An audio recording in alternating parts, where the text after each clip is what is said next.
Jean-Dominique Penel nous transmettra l'art de la littérature de ces deux Afriques dont il est l'un des spécialistes, Monsieur Jean-Dominique Penel.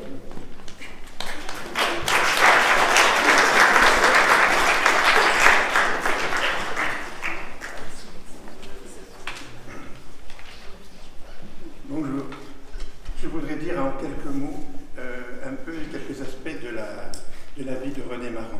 Maran, il est né, comme vous savez, en 87, et les 3 premières années de sa vie, il les a passées en Martinique, puisque son père était donc fonctionnaire colonial. Il a passé les 3 premières années là-bas. Au bout de 3 ans, son père a été nommé au Gabon. Donc, il est parti au Gabon avec sa maman et son papa, et il est resté là-bas quelques années. Quand il a eu 7 ans, donc c'est-à-dire en 1894, son père voulait donc le scolariser et il l'a envoyé à Bordeaux, parce qu'il ne pouvait pas faire d'études normales, courantes au Gabon. Et Maran va passer 12 ans à Bordeaux, c'est-à-dire au lycée de Talence, puis au lycée Montaigne à Bordeaux, en internat. Ça veut dire que pendant 12 ans de sa vie, c'est sa formation, c'est le début de son existence. Et il va être quasiment seul, il est en internat, ses parents viennent tous les 3 ans, quelques mois, et repartent. Donc il a eu une enfance extrêmement dure, difficile, et ça explique, je crois, un certain nombre de choses. D'abord, il a dû faire face, il était probablement le seul élève noir, on l'appelait Colorado. C'était le surnom que les élèves, ses camarades lui avaient donné. Donc il a dû subir ce problème-là. Il a subi donc le racisme et puis la solitude. Et je crois que ça explique une partie, si vous voulez, du comportement de Maran. Maran, il aimait beaucoup Marc Aurèle. Marc Aurèle, c'est un stoïcien. Vous voyez, et il a appris dans son enfance à se durcir, à se forger, à vivre dans une certaine solitude, mais en s'affirmant. Alors, comme il était interne comme ça pendant 12 ans, eh bien, il s'est réfugié dans quoi? Il s'est réfugié certainement dans la lecture et dans l'écriture. C'est quelque chose pendant des années, il a lu et il a commencé à écrire. Il y a un aspect aussi de Maran qu'on ne connaît pas. Maran était sportif. Et il a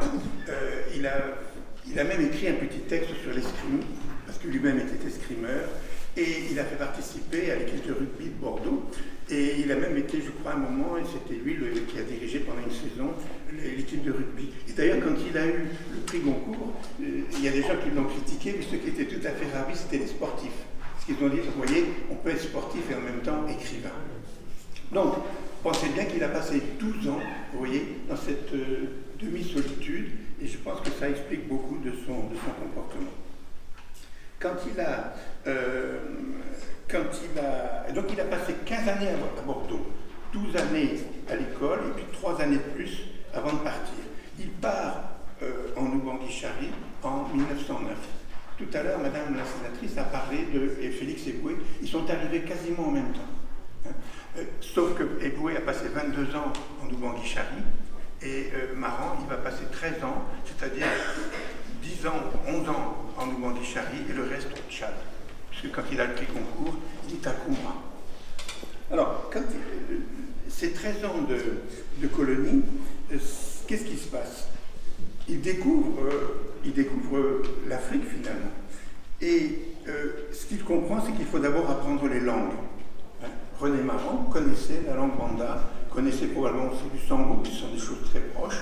Et la langue, c'est ce qui permet d'aller vers les gens et de les comprendre. Donc il a fait cet effort de compréhension des populations auxquelles il avait affaire, et pour essayer d'approcher leur culture. Approcher leur culture ne veut pas dire qu'il a adhéré aux cultures. Je crois qu'il n'adhérait pas toujours aux cultures, mais en tout cas, il a fait cet effort pendant 12 ans, 13 ans qu'il était là-bas. Et en même temps, évidemment, comme c'était la colonisation, il a eu cette expérience terrible du fait colonial, puisqu'il était lui-même agent de la colonisation. Ça, c'est assez paradoxal d'en voir. Alors, il ne va pas critiquer la colonisation, il va critiquer les abus de la colonisation. Et c'est ça qui va faire la particularité de son séjour là-bas. Donc, quand il va rentrer en France en 1924, son expérience africaine, ou banguienne, et tchadienne, son expérience va le porter vers les autres. Ce qu'il a subi, il comprend que les autres le subissent aussi. Et ce qu'il y a de très intéressant chez Maran, c'est cette ouverture qu'il a. Par exemple, il s'est beaucoup, tout à l'heure on a parlé donc du Japon, il s'est beaucoup intéressé aux Indo-Chinois. Il y a même des textes de Maran qui ont été traduits en vietnamien.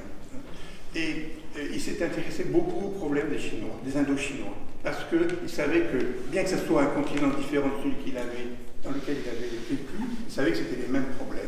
Il s'est intéressé à l'Indochine, il s'est intéressé à Madagascar, il s'est intéressé bien sûr à la Guyane et à tout ce qui venait de son origine.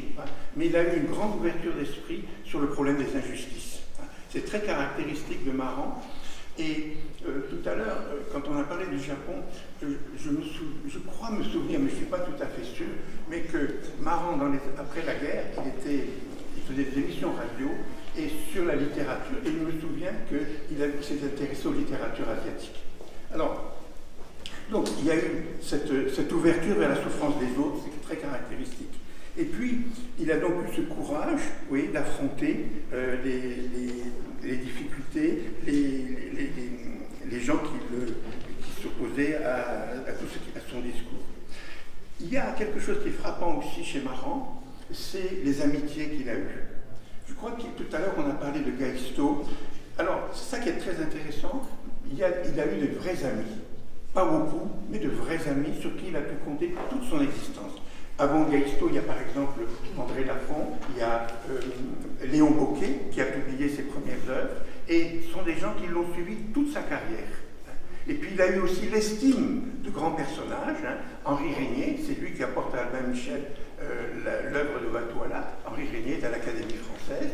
Le président du jury du concours de Vatouala, le président du prix Goncourt, Gustave Geoffroy, avait écrit 2 mois avant un article magnifique sur Vatouala.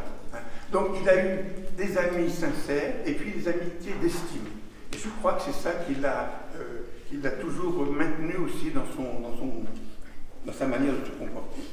Il y a un aspect sur l'homme que je voudrais dire également, à côté de ses amitiés, c'est une rencontre importante, celle qu'il a en 1927, je vais vite, en 1927 avec Camille Berthelot, qui va devenir sa femme.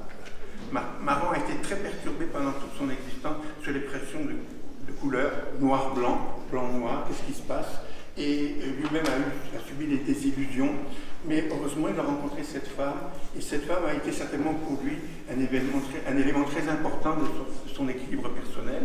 Et vous savez, tout à l'heure on a parlé, mais comme ils n'avaient pas eu d'enfants tous les deux, ils ont donc adopté la grand-mère de M. Bernard Michel qui est ici. C'est quand même un élément tout à fait extraordinaire. Oui. Et alors, maintenant, si vous voulez, donc pour l'œuvre de Maran, je crois que Mme Dreyfus l'a bien dit tout à l'heure, Maran c'est un écrivain. Donc je vais vous dire en quelques mots l'œuvre de Maran. Elle est considérable.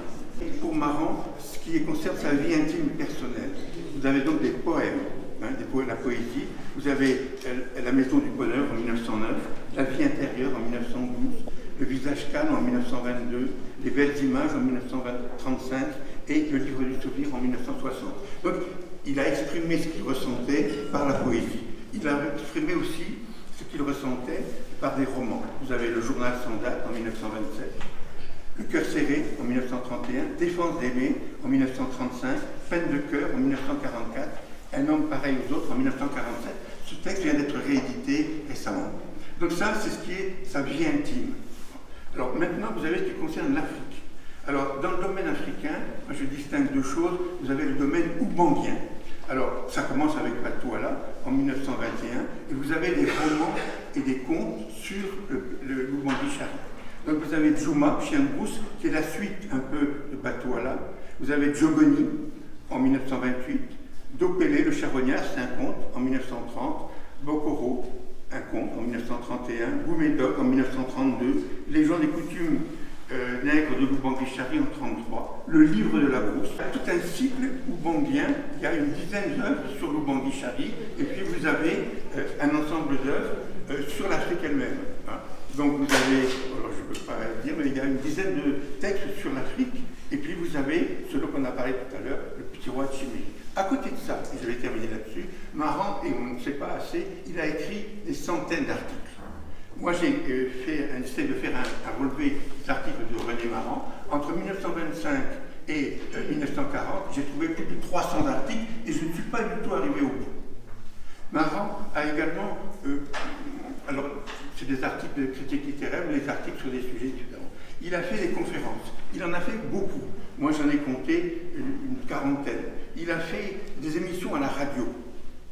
Donc, et ces émissions, c'était sur tous les sujets qui le concernaient. Et puis, il a participé à des associations, à des meetings. Et vous avez maintenant cette correspondance qu'on est en train de publier, de mettre à jour. Donc, je pense que l'œuvre de Maran, je termine là, l'œuvre de Maran, elle est considérable. Vous voyez, elle ne se réduit pas du tout à Batouala. Et on fait un grand effort aujourd'hui pour la manifester, mais il reste beaucoup à faire. Voilà.